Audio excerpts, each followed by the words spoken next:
Bom dia a todos. Obrigado, doutor Carival, pelo convite carinhoso. Então, eu vou falar sobre esse tema que eu acho muito interessante, que é a endometriose intestinal.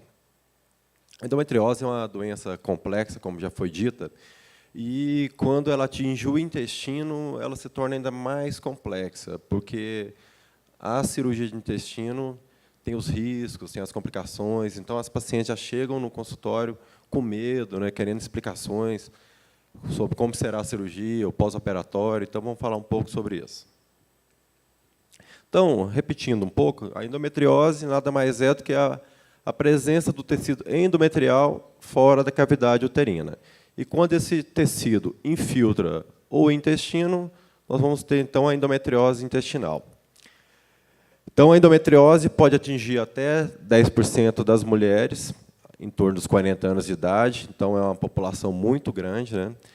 Desses 10%, até 15% desses casos de endometriose pode acometer o intestino. E quando ela atinge o intestino, em 75% dos casos, ela vai atingir o sigmoide ou o reto, que são nomes que a gente dá para as porções do intestino. Então, o reto é a porção final do intestino, que está logo acima do ânus. A próxima porção seria o sigmoide. Para vocês entenderem melhor, uma imagem que mostra uma mulher de lado. Então, aqui seria a frente, está o púbis da mulher, aqui atrás está o sacro.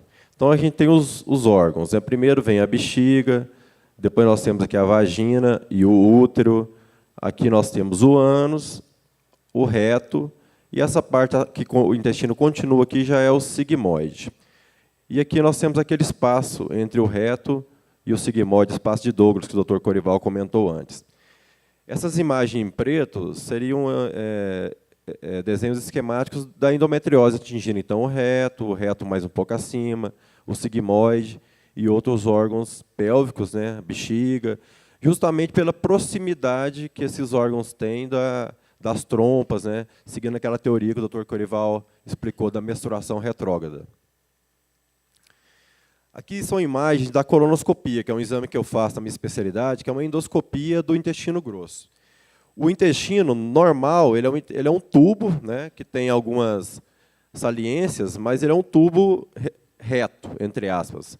Quando a gente tem a endometriose atingindo mais profundamente o intestino, você tem essas deformidades na luz do intestino, esses abaulamentos. Em alguns casos mais extremos, a paciente tem até tecido endometrial atingindo a parte interna do intestino, atingindo a mucosa. Você vê essa parte mais rosada aqui, que é a cor da endometriose, que a gente enxerga no intestino.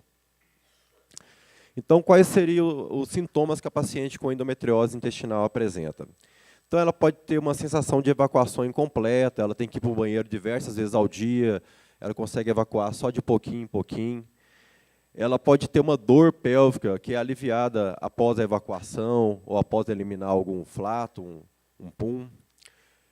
Pode ter o sangramento retal, principalmente naquele exemplo que eu dei, que a endometriose atinge a parte interna do intestino. Então, durante o ciclo menstrual, a paciente pode eliminar também sangue junto com as fezes, quando ela vai evacuar.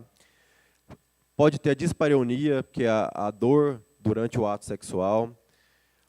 Pode ter uma dor incórica no abdômen inferior, principalmente do lado esquerdo, naqueles casos que o intestino já está sendo deformado, está tendo um estreitamento ocasionado pela endometriose. A paciente fica com cólica, o intestino tentando vencer aquela parte que está obstruída para o bolo fecal passar. Desculpa. Pode ter sintomas de oclusão parcial do intestino, nesses casos mais avançados, que o intestino está sendo estreitado.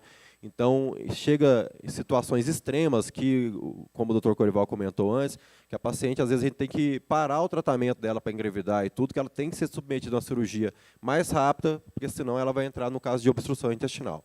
Mas são casos raros, graças a Deus. Tem os sintomas extraintestinais, que seriam, por exemplo, a infertilidade. Então, é muito comum o paciente com endometriose intestinal ter problema de infertilidade associado. E temos os pacientes assintomáticos.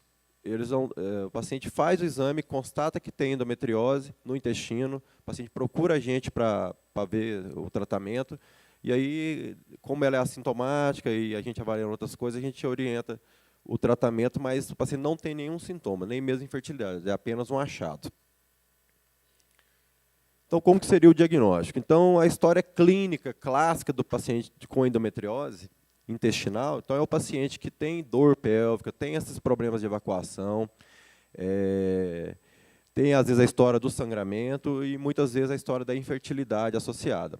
É um paciente que já vem sofrendo por isso há longo tempo, já procurou várias especialidades, já fez muitos exames e às vezes sem diagnóstico ainda. Os exames de imagem, eu vou falar rapidamente que a Maria Raquel vai ter uma palestra falando sobre isso, a nossa radiologista.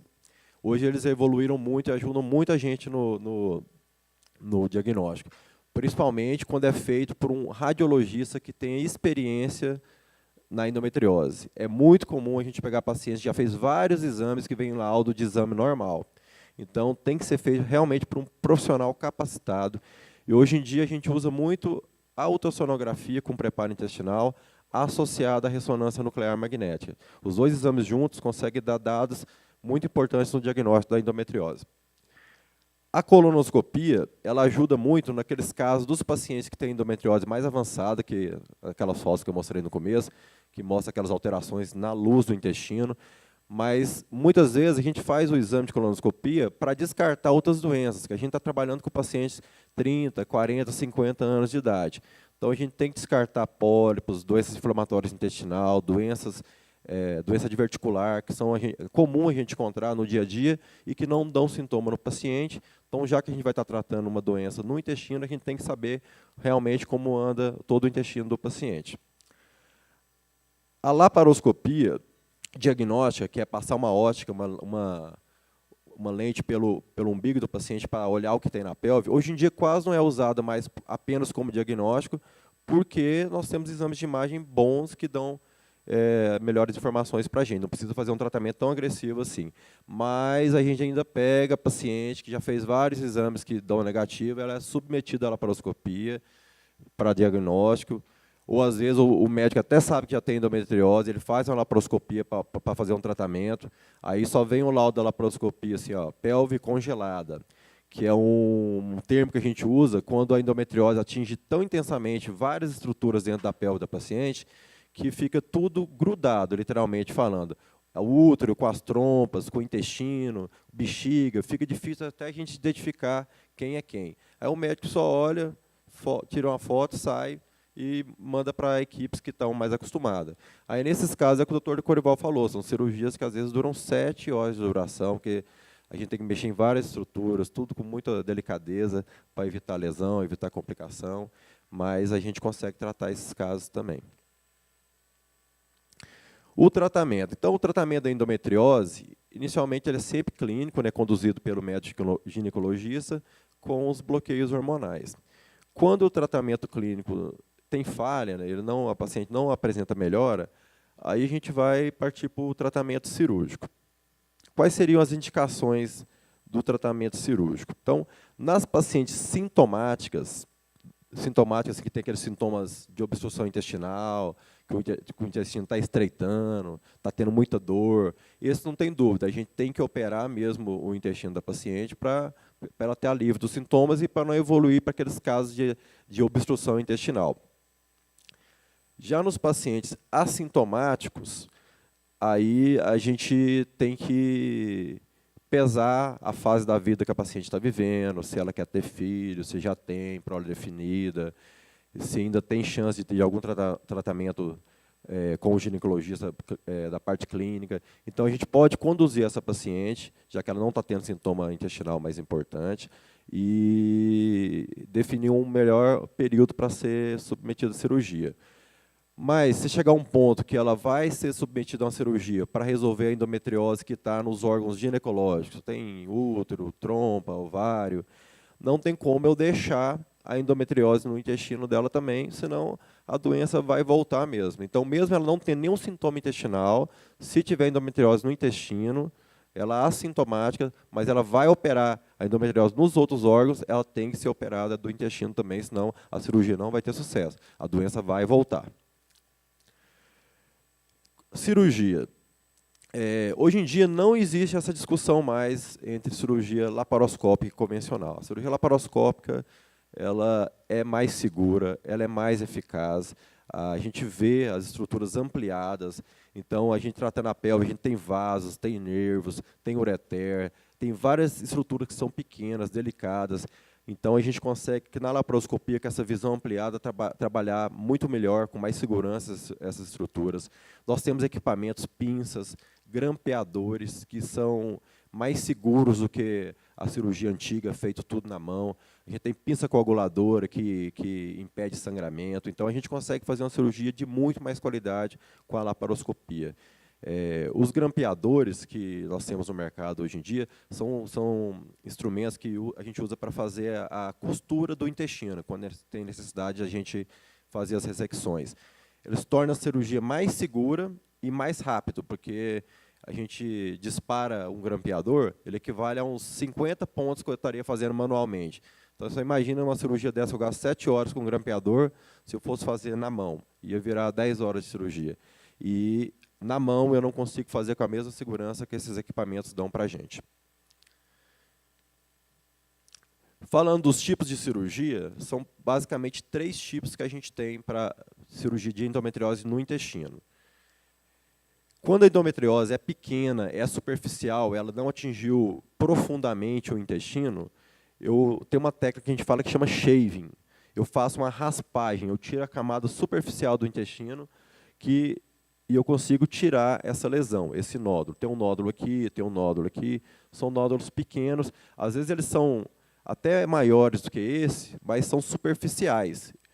No exame de imagem do radiologista, ele me fala se ele está atingindo a serosa, que é essa parte externa do intestino, se está atingindo a camada muscular, que é a próxima camada do intestino, ou até a mucosa, que é aquela fotografia que eu mostrei, que tinha aquela imagem avermelhada dentro do intestino.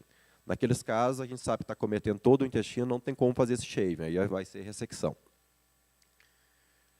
A ressecção discoide é quando eu tenho um nódulo que é profundo, ele atinge a muscular do intestino, ou às vezes até a mucosa, né? Então ele está atingindo profundamente o intestino, mas não é uma lesão grande, né?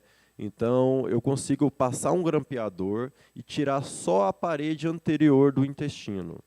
Então eu não vou ter que tirar pedaço do intestino, eu tiro só a parede anterior, e isso torna a cirurgia mais rápida, mais segura, com menor chance de complicação e um pós-operatório muito mais tranquilo para a paciente. Agora, nos casos mais avançados, que tem uma endometriose grande, que eu não consigo tirar só com essa ressecção anterior, o discoide, eu tenho que fazer uma ressecção segmentar, tirar um pedaço do intestino mesmo. Então, quando a gente tira o pedaço do intestino, a gente resseca essa parte que está comprometida, com um nódulo, até 2 nódulos, igual o Dr. Gorval mostrou algumas fotografias para vocês. E depois a gente faz a emenda, a gente chama de anastomose, que é a costura do intestino, reconstruindo o trânsito intestinal, que também é feito com grampeadores. Essa cirurgia é a maior cirurgia que a gente faz. Sempre que a gente entra para operar um paciente, mesmo que tenha diagnóstico nos exames de imagem que tem uma endometriose superficial, eu vou preparado para a cirurgia maior, porque no intraoperatório que realmente a gente tem noção de como é que está aquela doença no intestino do paciente. Os exames de imagem dão uma imagem muito segura, normalmente eles acertam, mas algumas vezes a gente aborda o abdômen do paciente, a coisa está pior do que o radiologista descreveu, ou algumas vezes está melhor, tem surpresa boa também. Então a gente vai sempre preparado para fazer a cirurgia maior. O que vier para trás é lucro, se a gente conseguir fazer a cirurgia menor. Agora, uma dúvida que sempre acontece, que os pacientes perguntam para mim, é sobre a colostomia, o medo que a paciente tem de usar aquela bolsinha no abdômen. Isso é uma situação de exceção, praticamente não existe, porque a gente usa essa cirurgia de colostomia quando a gente está fazendo urgência. Em cirurgia eletiva, igual é o caso da endometriose, raramente vai ser preciso. Então, paciente com câncer, com diverticulite, com trauma abdominal, seja fechado por um acidente de trânsito, ou tiro, facada, É em emergência que a gente usa a colostomia. Em cirurgia eletiva, nós nunca precisamos usar nos pacientes com endometriose. E em algumas situações, nas complicações da cirurgia, uma que tem que chama fístula, a gente tenta tratar clinicamente, em alguns casos também pode ter que fazer uma colostomia depois, mas é raro também. E quando ela acontece, ela é de maneira temporária. O paciente vai usar a colostomia alguns meses, depois vai reconstruir e vai voltar ao normal. Outro detalhe é que quando a gente faz a ressecção de um pedaço do intestino, eu tenho que tirar esse pedaço do intestino do abdômen da paciente. E o intestino é relativamente grande. Então, eu tenho que fazer um cortezinho, uma mini cesárea, uma incisão, metade de uma cesariana, no baixo ventre, aqui acima do púbis da paciente, para retirar essa peça cirúrgica. Ou, em algumas situações que a paciente também tem endometriose naquele fundo de saco, pegando a vagina, a gente tem que ressecar esse foco de endometriose também. Muitas vezes a gente abre a vagina. Quando acontece isso, eu tiro a peça pela própria vagina, a paciente sai sem nenhum corte grande no abdômen, apenas aquelas incisões que a gente usa para passar as pinças. O que eu tinha para falar era, de maneira mais simplificada, era só isso. Quero agradecer.